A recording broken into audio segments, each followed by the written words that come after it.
across Nigeria, we bring you news and information that will make your day. We are news. We are 24 News Radio TV.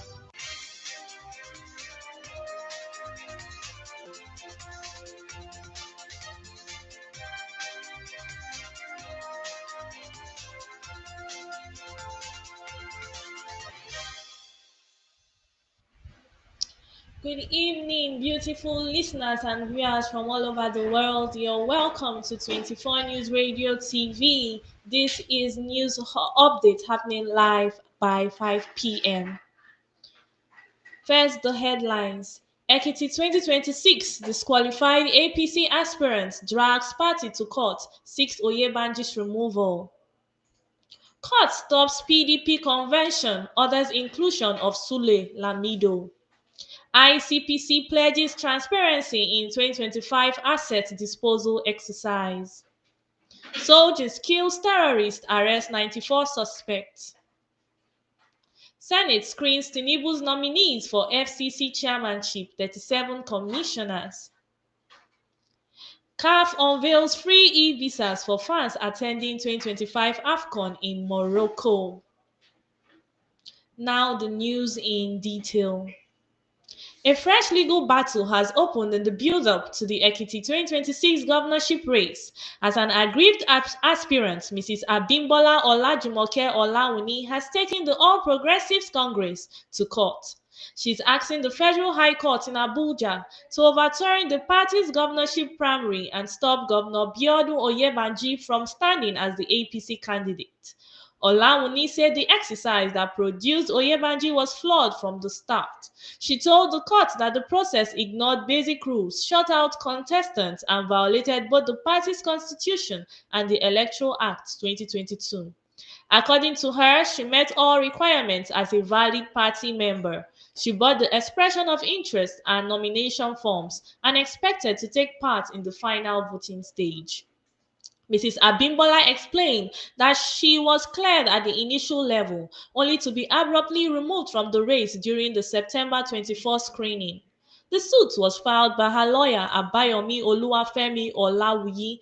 In the filing, she asked the court to cancel her purported disqualification and affirm her the right to participate in the party's nomination process. She also wants an order stopping the APC from excluding her in any fresh primary. Olawuni insisted the September 24 screening was a sham and lacked proper compliance with Section 84 of the Electoral Act and the guidelines issued by the party.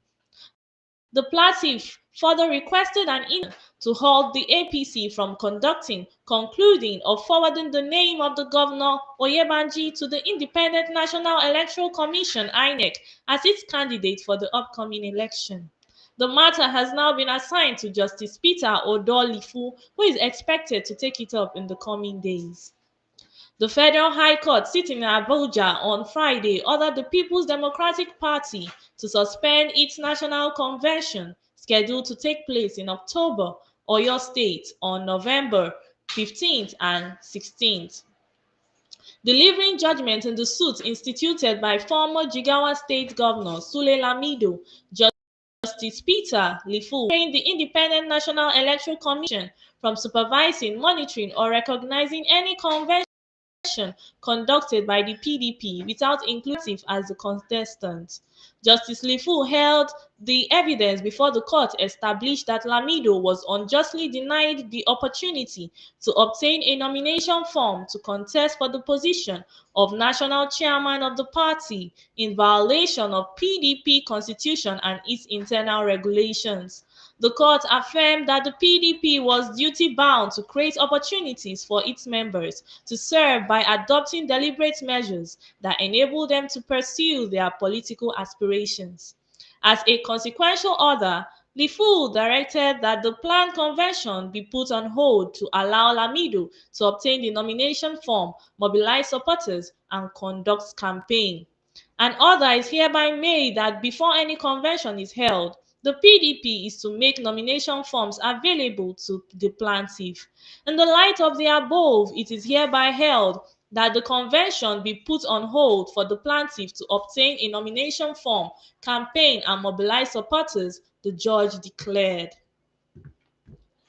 Ex-Anambra Governor Obiano reportedly dies in London. Willie Obiano, former governor of Anambra State, is reportedly dead. Although his death has yet to be confirmed officially as of filing this report, but 24 News reporters claimed Obiano died in London hospital. His personal publicist, Mr. Tony Nezianya, told 24 News reporters that he had not received any such news. He said, I can't confirm to you, I'm not aware of such news.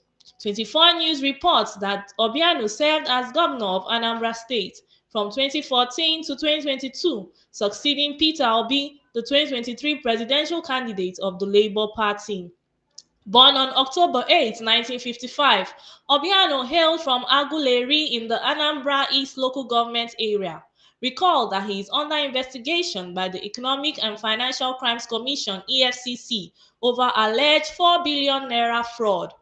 More details to come. We'll be going on a quick short break. We'll be right back. From Abuja to Lagos, Sokoto to Port Harcourt, Enugu to Ilorin, all across Nigeria, we bring you news and information that will make your day. We are news. We are 24 News Radio TV.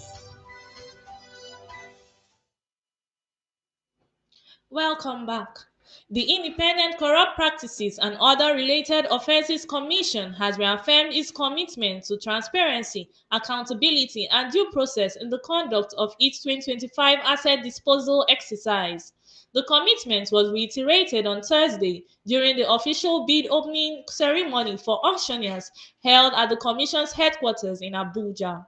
The ICPC had earlier in October released the outcomes of its 2024 asset disposal exercise, detailing the assets recovered and their utilization.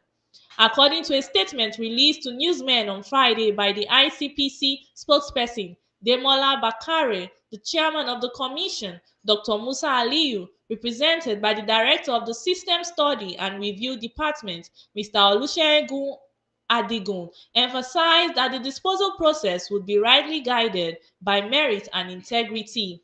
As an institution, the ICPC remains resolute in ensuring that every kobo recovered on behalf of Nigerian people is properly managed, transparently utilized, and ultimately channeled towards national development, he said. He added that the auctioneers who meet the stipulated requirements will qualify for the next stage of the exercise. Also speaking, the director of the Proceeds of Crime Department, Mrs. Grace, reaffirmed the Commission's resolve to uphold fairness, noting that the disposal process must reflect credibility at every stage. The executive director of the Center for Fiscal Transparency and Public Integrity, Mr. Umar Yakubu, commended the Commission for adhering to global anti-corruption standards, particularly the United Nations Convention Against Corruption. Speaking on behalf of the Commission, Bakare reiterated the IPC will not compromise its principles in the management and disposal of recovered assets. 2027, Makinde moves to unseat Tinubu as presidential campaign posters flood PDP convention. The governor of Oyo State, Seyi Makinde of the People's Democratic Party (PDP), has reportedly initiated moves to unseat President Bola Tinubu in 2027. 24 News reports that the campaign posters of Makinde have flooded Ibadan, the Oyo State capital, where the PDP is currently holding its national convention slated for November 15th to 16th. One of the campaign posters cited by the 24 News reporters read, "Relax, Seyi Makinde will fix Nigeria in 2027. The move comes amid the ongoing leadership crisis within the PDP. 24 News reporters earlier reported that the Justice Peter Odolifo of the Federal High Court in Abuja issued a financial order stopping the party from proceeding with its 2025 National Convention scheduled for Ibadan, Oyo State. Recall that former Jigawa State Governor, Governor Sule Lamido, has filed a suit challenging his exclusion by the party from contesting for a leadership position in the PDP. However, Justice Lifu, in his final judgment on Friday afternoon, barred the PDP from proceeding with the convention until it complies with its constitution and guidelines for the convention. He ordered that the convention be put on hold until Lamido is allowed to purchase a nomination form for the office of national chairmanship and campaign to release his aspiration. We'll be going on a quick short break. Stay tuned, we'll be right back.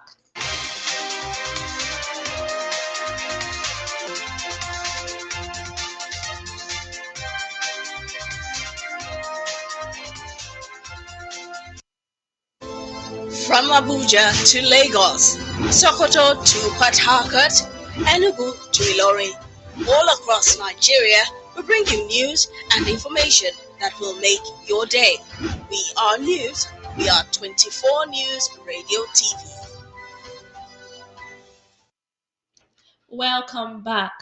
Troops of the Armed Forces of Nigeria has intensified operations across the country, neutralizing scores of terrorists, rescuing 67 kidnapped victims, and arresting 94 criminal suspects within 2 weeks. The Director of Defense Media Operations, Major General Olatukombo Bello, disclosed this on Friday in Abuja while giving an update on military operations conducted between November 3rd and 14th.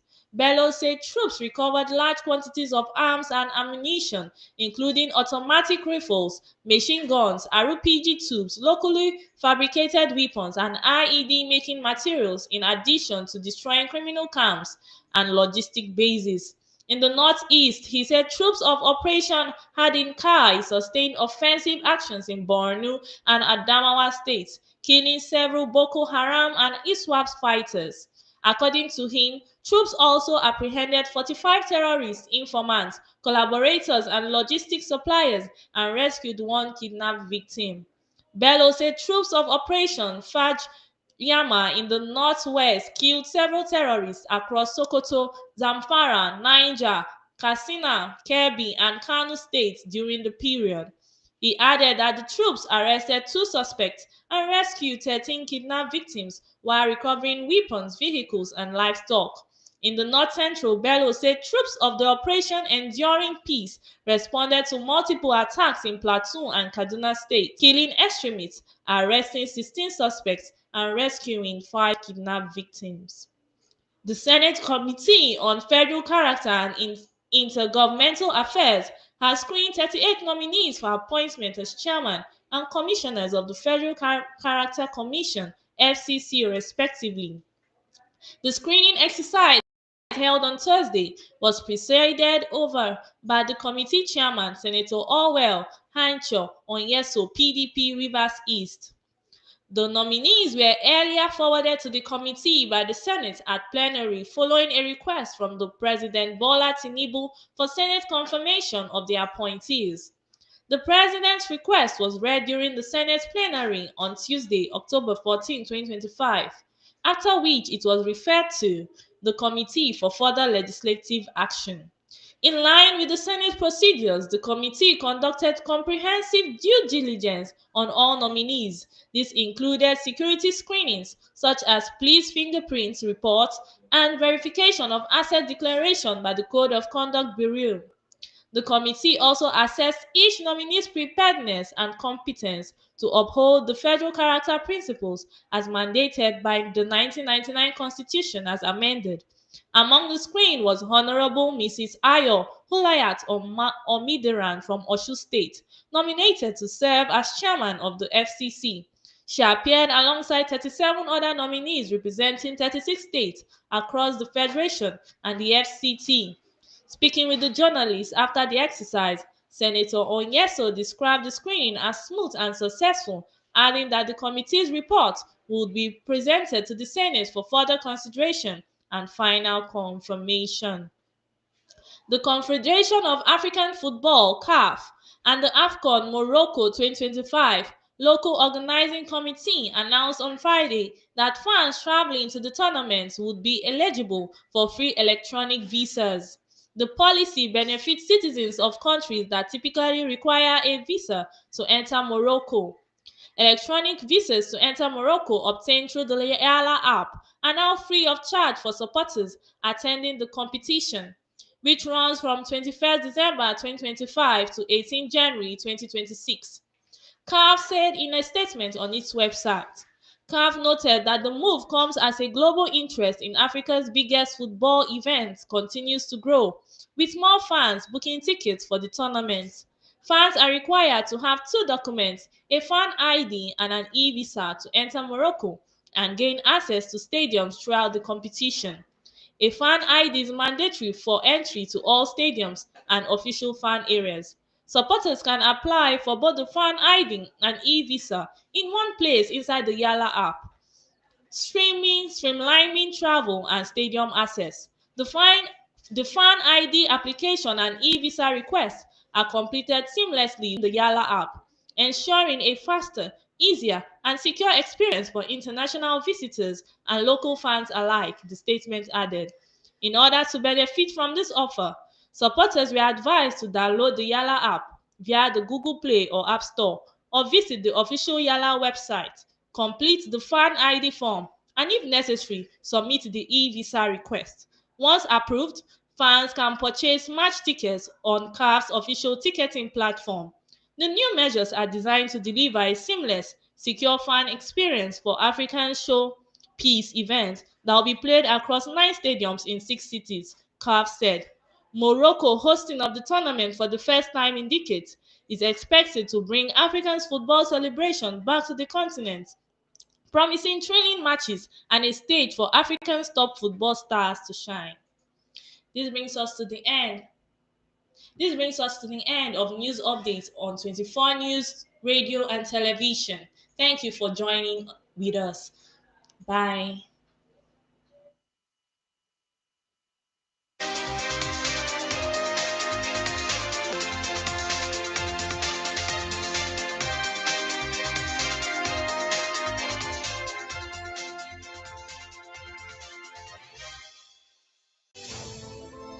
From Abuja to Lagos, Sokoto to Port Harcourt, Enugu to Ilorin, all across Nigeria, we bring you news and information that will make your day. We are news. We are 24 News Radio TV.